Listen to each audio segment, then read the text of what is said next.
More and more popular here as well. We've got Barbara Curry here to tell us all about it. She'll be talking to us after the break. Before we do that though, our Penny Smith, who's in great shape and looks lovely. You're really into this? You're really into yoga? I am. 3 years I've been doing it. 3 years. And why did you decide to do it in the first place? Because I was just doing something stupid with a friend of mine, and she touched her toes, and I couldn't get past my knees, and I thought, this is ridiculous. And I was only, of course, at that time, it was 3 years ago, so I was, what, 21 or something? Absolutely.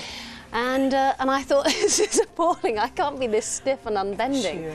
So that's why I decided to do it. And how long did it take you to see results?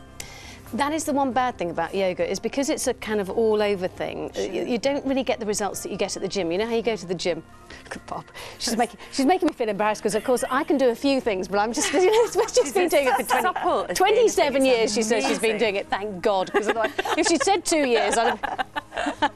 But because it's I mean, I'm sure Barbara would agree, but because it's a whole round thing, the results are much more gradual, and it's only when, like 3 years down the line, I was talking to my yoga teacher, Diana Holland, and I was sitting there in one of her positions, and I was saying, did I ever find this difficult? She said, don't you remember when you first started, you couldn't even half do this one? Exactly. So it's all a bit slow, gradual. and it's all gradual, and I mean, I can now put my hands on the floor when I'm, instead of touching my toes. So that's one yardstick, I suppose. And how do you feel now, though? What difference has it made? I can't imagine ever not doing yoga. I even do it on holiday. I mean, how sad is that? No, I think that's good, but it's the kind of thing you can do anyway. It's like me going out walking. It's the kind of thing you don't need equipment. You don't need to spend a fortune. You don't really want to do it, I suppose, by the poolside.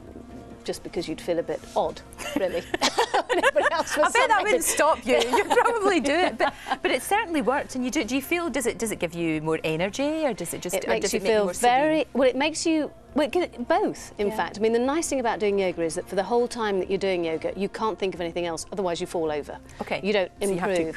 So that's one good thing. Sure. So that de-stresses you. And then there were lovely postures like handstands, for example, which I don't know about you, but as a kid, I was always doing handstands. I could never do it right. But hey, that kind of thing you can. And those are very energising. We can aspire to Barbara. I know. I'll tell you what, though, stay with us, because after the break, Barbara is going to be teaching us the basics after the break. I'll see you in a minute.